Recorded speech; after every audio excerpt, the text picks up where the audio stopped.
प्रसन्न करके लाए। तो आज भी हजारों वर्ष के बाद ये मान्यता है कि शाम को आरती के समय माता आती है, रात्रि विश्राम यहीं करती है, सुबह वापस कोयला डोंगर पोरबंदर गुजरात चली जाती है।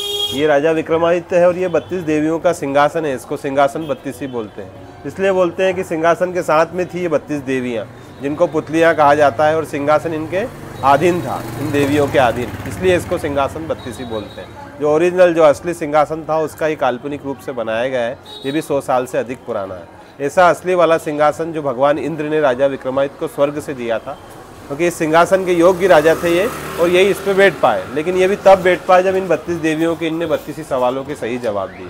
दूसरा कोई भी राजा इस सिंहासन पे नहीं बैठ सका। और उसी सिंहासन में बैठ के राजा विक्रमादित्य ने नवग्रह देवता का भी न्याय किया था, जिससे शनि महाराज इनके न्याय से नाराज हो गए थे राजा विक्रमादित्य से। इनको शनि का 7.5 लगा था, तो प्रजा के लिए, अपने लिए इनने कष्ट सहा। तभी राजा विक्रमादित्य न्यायप्रिय, सत्यवादी और परदुख भंजन, पराये दुख काटने वाले राजा कहलाए।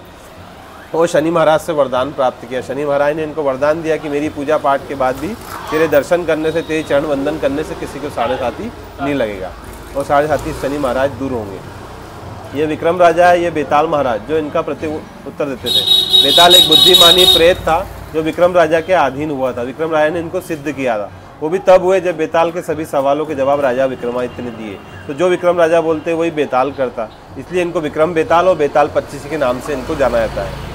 बेताल जिस वृक्ष पे निवास करता वो आज भी यहाँ सिद्धवट के नाम से, जहाँ सिद्धनाथ भगवान के नाम से यहाँ था, सिद्धवट बोलते हैं उसको। बेताल उसी वृक्ष पे निवास करता जो माता पार्वती ने लगाया था अनादिकाल में, है ना। और ये नीचे 9 रत्न, ये राजा विक्रमादित्य के दरबार के 9 रत्न कहलाते हैं। ये इनके दरबार में मंत्री के स्वरूप बैठते थे 9 विद्वान पंडित, कोई ज्योतिष में, कोई आयुर्वेद में, कोई तंत्राचार में, कवि कालिदास। इनसे ही सलाह परामर्श लेके विक्रम राजा न्याय करते थे। और ये जो 32 देवियाँ सिंहासन में, ये भी इनके राज्य में न्याय में सहयोग करती। सबके अलग अलग कार्य थे। जैसे 2 पंख वाली परियां आकाश पाताल की खबर ला के देती, समझो उस समय के ये मोबाइल टेलीफोन का काम है। तब जाके इतने न्याय में फेमस प्रसिद्ध हुए कि स्वर्ग से नवग्रह इनके पास न्याय परामर्श लेने, इनकी परीक्षा लेने के लिए आए थे। ये हाथों में चिन्ह बने, रेखाएं तो प्रत्येक मनुष्य राजा के हाथ में, लेकिन चिन्ह जो है वो इन्हीं राजा के हाथ में थे। ये चक्रवर्ती सम्राट, हिंदू पंचांग चलता ना अपना कैलेंडर, विक्रम संवत, वो इन्हीं राजा विक्रमादित्य की देन है जो आज पृथ्वी पे 2080 हिंदू कैलेंडर चलता है। और सिद्धि माता इनकी आराध्य कुल देवी। ये माता के इतने बड़े भक्त थे कि अपना स्वयं का शीश अर्पण करते थे। इतिहास में बताते हैं 11 बार अर्पण किया और 11 बार ही वापस लगा। इसी माता हरसिद्धि के इनके ऊपर कृपा थी। और उज्जैन अवंतिका में, यहाँ पे मनुष्य रूप में राजा विक्रमादित्य ने राज्य किया। बाकी कोई राजा मनुष्य रूप में यहाँ पे राज्य नहीं कर सका। राजा बने इनके पहले तो बहुत राजा बने, इनके बाद मात्र एक ही राजा बने। इनके पहले इनके बड़े भाई राजा भर्तरी भी थे, जिनने गुरु गोरक्षनाथ से दीक्षा लेके वैराग्य ली, जो आज भर्तरी गुफा यहाँ पे है, जहाँ उनने 12 साल तपस्या की। फिर छोटे भाई राजा विक्रमादित्य ने राज्य संभाला, इनने राज्य किया। इनके बाद अंतिम राजा बने राजा भोज। तो ना इस सिंहासन 32 बैठ सके ना राज्य कर सके। राज्य मात्र एक राजा विक्रमादित्य ने किया। इनने भी क्यों किया? ये भगवान शिव का अंश अवतार थे, इसलिए अवंतिका उज्जैन में राज्य किया। ओम इसलिए, और इसलिए शिव पुराण में बताया है। तो आप यहाँ के राजा धीराज बाबा महाकाल है, स्वयं भोलेनाथ। इसलिए विक्रम राजा का महल भी नहीं है, वो भी धरती में समा गया, विलुप्त हो गया। और असली सिंहासन राजा विक्रमादित्य के बाद पृथ्वी में समा गया था, वो इसी महाकाल वन के अंदर गया था। उसके बाद जब राजा भोज इनके बाद अंतिम राजा बने, तो उनने इस सिंहासन के बारे में उनको पता पड़ा। उनने इस सिंहासन को पृथ्वी में से निकाला, बैठने की कोशिश करी, तो वो बैठ नहीं पाए। तो ये सिंहासन वापस स्वर्ग लोक में चला गया और राजा भोज भी यहाँ से राज छोड़ के चले गए।